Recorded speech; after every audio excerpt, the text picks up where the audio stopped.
right, welcome everybody. It's another episode of Pacific Business Funding, and we're here at the Honolulu Fish Company in Kalihi. Let's go check it out.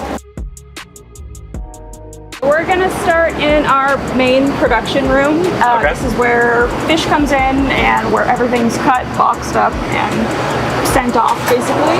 Got it. So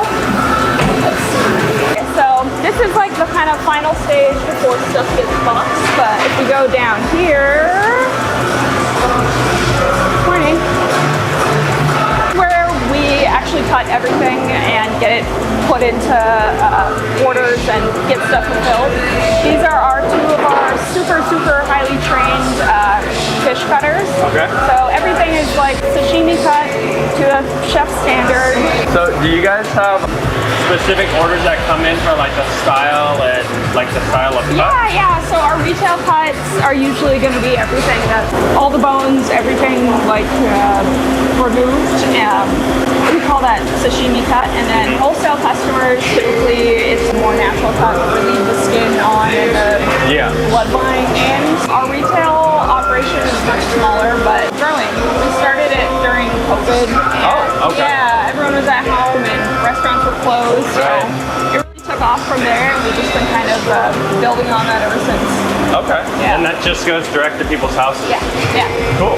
Yeah. So we're here with Wayne, who's the president of Honolulu Fish Company, and he's actually been running this thing for over 30 years. So lots of experience in this business. I've been around fish my whole life. Fish has been my passion, and 30 years ago I decided I wanted to work for myself, run my own business. That's just something I was driven to do. I started with really nothing more than a computer and a fax and a phone, and just started selling fish. I used to be a marine biologist. I studied fish. I went to school and studied fish, and I was paid by the government to go out on boats and ships and study marine life, and I loved that. It was wonderful. But I also had this drive I always wanted to be in business. This is where these are some serious fish. Yeah, these are all tuna on the bottom here. Okay. I think these are smaller swordfish. I think this is Hawaiian walu. They come in from the auction every day. The boats unload them, we buy them, hose them down and clean them off, and then they kind of stay here until we're ready to cut them and process them for orders. So we hand pick everything at the boats. So you hand pick? Okay. not me, but we hand select everything, super strict quality standards and stuff. And so we don't bring in a ton of stuff. It's just kind of the stuff that meets our standards, and it kind of just gets sold that day. So everything happens super fast. Is it like the restaurants are saying, hey, we need XYZ, can you go source that? So what we do is we're at the auction every day. We're buying what kind of meets our criteria, and then our reps come in at 6:30 in the morning, and they're just calling chefs with that day's what's the daily? Yeah. Oh, wow. We do consistently get stuff in, like, ahi and all that stuff, but it really depends on what's available. Since our quality standards are so high, we might not always have something, or sometimes we'll get something super special, like that huge thing? Like that guy. Yesterday we had something even cooler, which is pumpkin swordfish, where the swordfish is orange because of all the krill it eats. Whoa. This guy's just really large. Yeah. What? What is that thing? Yeah, this is a swordfish. Okay. Oh, him too. Oh my gosh, that thing is massive. Yeah, this time of year we start bringing in really big guys. Oh my god. This is like a 400 or 500 pounder. I think this one the same. This one's even larger actually. Swordfish. Yeah, this guy was alive and swimming like yesterday. And got into the auction, and now he's gonna be sold and put on a plate somewhere in a fancy restaurant somewhere by 2 days from now, Friday. Yeah. So you guys are gonna process all the cuts here, though? Yeah. And then, so we do everything in house, drive it to FedEx and UPS, and it gets there usually overnight, but within 1-2 days. Oh wow. Okay. Yeah, so it all happens super fast, and it's a finely oiled machine. But yeah, big guys come in this time of year and they just get massive. I think they're like swimming deeper, the water's colder sometimes. Oh, okay. Over the years, the business has evolved. Started by selling to wholesalers. That was the beginning. We would buy fish and we would sell to big wholesalers, and they would distribute it to restaurants and hotels. And then we evolved another concept where we decided we could actually buy fish and then sell it directly to a restaurant. And we could sell to a restaurant in Texas, across the mainland, and sort of bypass the whole middleman concept. Oh, okay. And we developed this really unique concept that only we do. We unload boats, fish from the boats, and we sell it all across the country. New York, Florida, Texas, West Coast, Oregon, Seattle. Restaurants there, we sell them directly. We ship it by FedEx. Wow.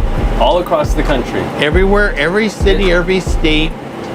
We have thousands of customers everywhere. Like you're working with like the people that want the high grade, and they're willing to pay the price for the That's it. good quality stuff. Yeah, people that want the high grade, that are doing very, so all of our customers are sort of like the best restaurants in the country. All the top chefs that you might come across, we sell to them, and those are mostly our customers, high end. And so every city has, you know, about 5 to 10 really high end restaurants, and that's our market niche.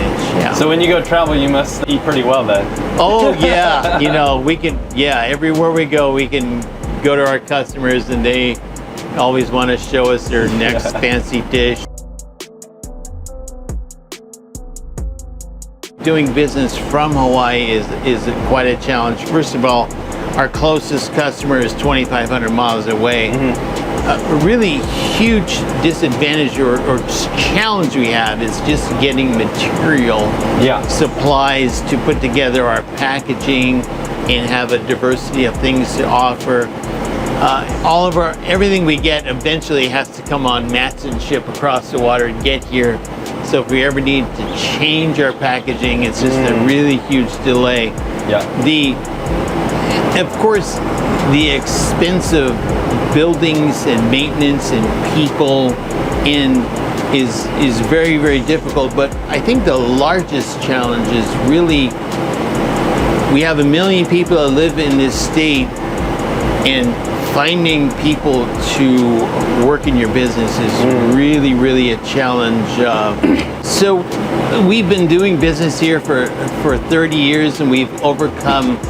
We went through 9/11, we went through the financial crisis, we went through Y2K, all these different events that happened, and then COVID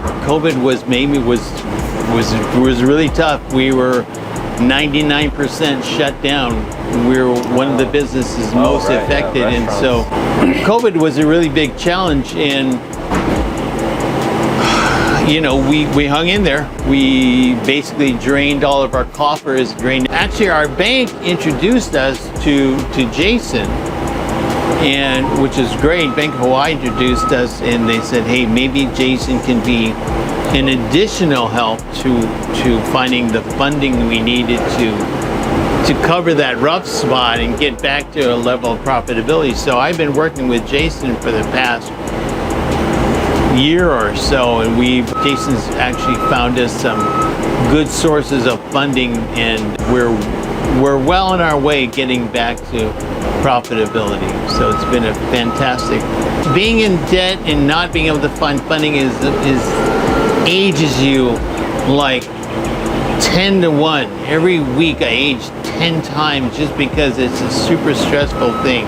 So just getting that funding in there, when you run across, you can go to the banks, you're just sort of stuck, you're locked up. But at least with Jason's someone who can go and find alternative things, different things with other banks, and so the relief is tremendous.